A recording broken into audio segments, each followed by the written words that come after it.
जिंदगी में एक बात अच्छे से सीखिए, जिसे जान से ज्यादा चाहो वह इंसान हमेशा बदल जाता है। श्री कृष्ण कहते हैं गलतियां कीजिए, वो सबसे होती है, लेकिन कभी किसी के साथ गलत मत कीजिए। किसी के छोड़ जाने पर चिंता मत करना। गलत लोगों को जाना पड़ता है ताकि आपकी जिंदगी में सही लोग आ सके। जब कोई रिश्ता आपको बोझ लगने लगे तो उसे तोड़ देने में ही समझदारी होती है। ईश्वर रोटी चाहे कम ही देना, लेकिन उन लोगों से बचा के रखना जो अपना बोलकर पीठ पीछे वार करते हैं। अगर सुखी जीवन जीना चाहते हो तो दूसरों का कहा दिल पर लगाना छोड़ दो। लोग तो नाम तक भूल जाते हैं, जब उनका आपसे काम निकल जाता है। उदासी तुम पर बीतेगी तो तुम भी जानोगे कि कितना दर्द होता है किसी को नजरअंदाज करने में। सबसे ज्यादा दर्द कब होता है? जब आपको पता लगता है कि आप किसी के द्वारा इस्तेमाल किए जा रहे हो और जिस पर आपने सबसे ज्यादा भरोसा किया उसने आपसे झूठ बोला। बात करने का तरीका ही बता देता है कि रिश्तों में कितनी गहराई और कितना अपनापन है। परिवार में चल रही बातों को राज रखना चाहिए, वरना ऐसी बातों को लोग बड़ी दिलचस्पी से फैलाते हैं और मजाक बनाते हैं। फिर चाहे उसके खुद के घर में ही कितने झगड़े क्यों ना चल रहे हो, सिर्फ एक गलती की देरी है, फिर लोग भूल जाएंगे कि तुम पहले कितने अच्छे थे। घमंडी इंसान के लिए कोई ईश्वर नहीं होता, और जो इंसान दूसरे लोगों से जलता है उसके लिए कोई पड़ोसी नहीं होता।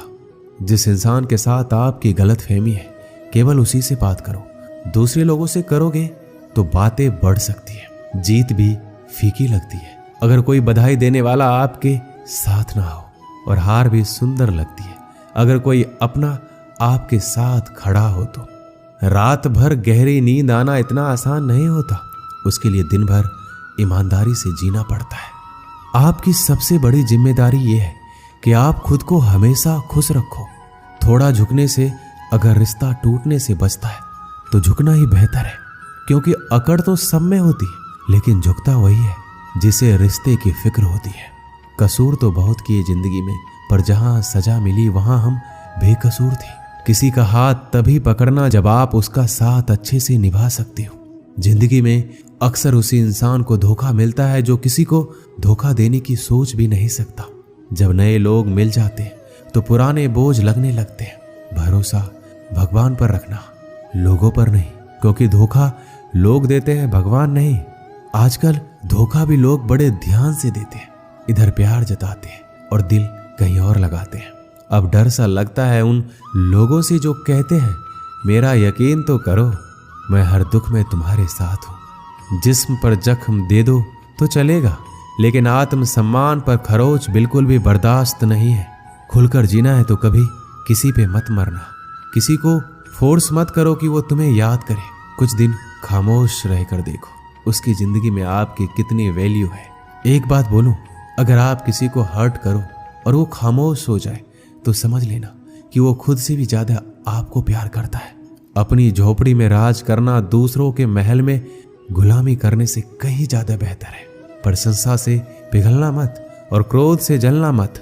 अपनी बुराई से उबलना मत और किसी के मीठे शब्दों में फिसलना मत। अकेले रहना बहुत सही है, बजाय उन लोगों के साथ रहने के जो आपकी कदर नहीं करते। किस्मत और अपनों का कोई भरोसा नहीं है, ये दोनों कभी भी पलट सकते हैं। नरम दिल के लोग जल्दी रो पड़ते हैं, जल्दी रूठ जाते हैं और जल्दी से मान भी जाते हैं। उम्मीद करना गलत नहीं होता, लेकिन हमसे गलती ये होती है कि हम गलत लोगों से उम्मीद लगा बैठते हैं। शब्द का अपना ही एक स्वाद है, बोलने से पहले खुद चख लेना चाहिए। अगर खुद को अच्छा ना लगे तो दूसरों को कैसे अच्छा लगेगा। जिस इंसान ने दुख में भी खुश रहना सीख लिया, समझ लेना उस इंसान की जिंदगी सफल हो चुकी है। जिंदगी में आप मुस्कुराना सीख लो और रोना तो लोग सिखाई देंगे। जिंदगी में कभी भी जाने वालों की सजा आने वालों को मत देना। जमाना उस मोड़ पर आ गया है, जिस इंसान की दिल से मदद करने की सोचो वही इंसान पीछे से वार कर देता है। मतलब ना हो तो लोग बोलना तो दूर, देखना भी छोड़ देते हैं। बिना मतलब के कोई आपको इज्जत नहीं देता, इसलिए खुद को इतना सफल बनाओ कि बिना मतलब के भी लोग आपकी इज्जत करें। कुछ भी नहीं बदलेगा यहाँ मेरे बिना। 2-4 लोग रोएंगे सिर्फ 2-4 दिनों के लिए, जो बिना मतलब के बात करे, ऐसे इंसान की तलाश से मुझे नींद भी नीलाम हो जाती है दिलों की महफिल में। अक्सर वही दिए हाथों को जला देते हैं जिसको हम हवा से बचा रहे होते हैं। आप किसी से सिर्फ उतना ही मिलो जितना वो आपसे मिलना चाहता है। किसी ने मुझसे पूछा, पूरी जिंदगी क्या किया? मैंने हंसकर जवाब दिया कि किसी के साथ मैंने धोखा नहीं किया। जब भी तुम्हारा हौसला आसमान तक जाएगा, याद रखना कोई ना कोई तुम्हारे पंख काटने अवश्य आएगा। भले ही जीवन भर अकेले रह लेना, लेकिन जबरदस्ती किसी से रिश्ता निभाने की जिद मत करना। मैंने सबसे ज्यादा धोखा अपनी अच्छाई से खाया है। सामने वाले को वैसा ही मान लिया जैसा देखा, लेकिन बाद में पता चला यहाँ के लोग दिखते कुछ और है और होते कुछ और है। ना जाने क्यों इतनी दर्द होती है ये मोहब्बत कि एक हंसता हुआ इंसान भी रोने की दुआ मांगता है। आपका दुख आपके दिमाग की उपज है। आप जितना ज्यादा सोचेंगे दुख उतना ही ज्यादा बढ़ता जाएगा। किसी को भुलाकर सो जाना इतना आसान नहीं होता। मैं तो इसलिए चुप हूं कि कोई तमाशा ना बने, और तुम समझते हो कि मुझे कोई शिकायत नहीं है तुमसे। सुबह होने तक फूलों को भी पता नहीं होता कि मंदिर जाना है या कब्र पे। इसलिए जिंदगी जैसी भी है इसे हंस खेल कर जिया करो, क्योंकि चिंता करके आप कुछ भी नहीं बदल पाओगे। क्या आप माफ कर पाओगे उसे जिसने आपसे प्यार तो किया पर आपका साथ नहीं दिया? उसका वादा भी अजीब था कि जिंदगी भर साथ निभाएंगे। मैंने भी ये नहीं पूछा कि मोहब्बत के साथ या यादों के साथ। ताकत की असली पावर उसको छुपाने में है, ना कि उसको दिखाने में। भरोसे में इतने भी अंधे मत बनो कि पास वाले का असली रंग ही आपको दिखाई ना दे। सही वक्त पर सही बात समझने वाला, गलत वक्त पर सही बात समझाने वाला बहुत ही मुश्किल से मिलता है। जिंदगी हमेशा अपने हिसाब से जियो। अगर लोगों के हिसाब से जियोगे तो ना लोगों के रहोगे और ना खुद के रहोगे। भरोसा एक ऐसी चीज है जिसके टूटने पर कोई आवाज तो नहीं होती, लेकिन उसकी गूंज जिंदगी भर सुनाई देती है। उम्मीद जिंदा रखिए। देखना आज हंसने वाले कल तालियां बजाएंगे। जो हर किसी पे मर जाए वो मर ही जाए तो अच्छा है। आपकी जिंदगी में तब तक कुछ नहीं बदलेगा जब आप खुद को नहीं बदलोगे। जब हम किसी के लिए कुछ अच्छा कर रहे होते हैं तब हमारे लिए भी कहीं कुछ अच्छा हो रहा होता है। बहुत समय पहले की बात है। एक नगर में एक ब्राह्मण ब्राह्मणी रहती थी। ब्राह्मणी ने घर में एक नेवला पाल रखा था। उसे नेवला बहुत प्यारा लगता था और वह उसकी पूरी देखभाल करती थी। नेवला को पूरे घर में घूमने की आजादी थी। कुछ समय पश्चात ब्राह्मणी के घर एक लड़का पैदा हुआ। तब ब्राह्मण ने अपनी पत्नी से कहा, देखो हमारे घर में एक प्यारे से बच्चे ने जन्म लिया है। अब इस नेवले को घर से निकाल देते हैं, कहीं यह नेवला अपने बच्चे को नुकसान ना पहुंचा दे। ब्राह्मणी ने ब्राह्मण की बात नहीं मानी, क्योंकि उसे नेवला बहुत प्यारा था। नेवला घर में पहले जैसे ही रहने लगा। ब्राह्मणी अपने बेटे के साथ साथ उस नेवले का भी पूरा ख्याल रखती। धीरे धीरे समय गुजरने लगा।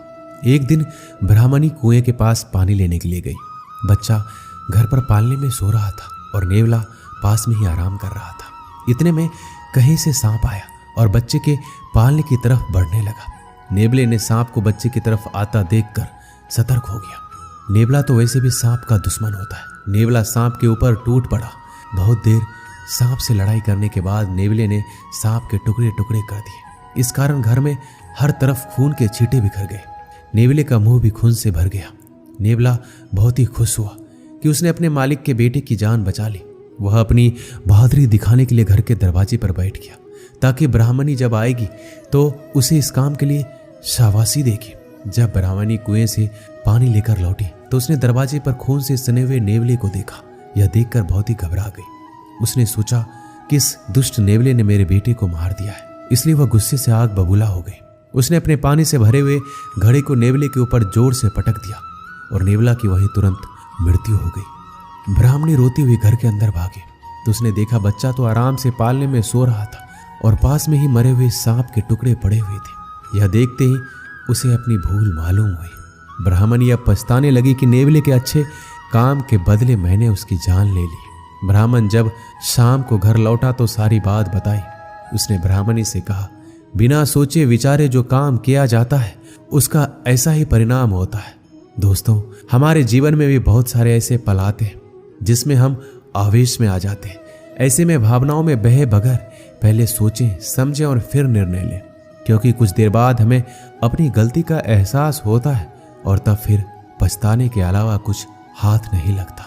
दोस्तों, इस वीडियो में बस इतना ही। मिलते हैं अगले वीडियो में। अपना ख्याल रखिएगा। जय श्री कृष्ण।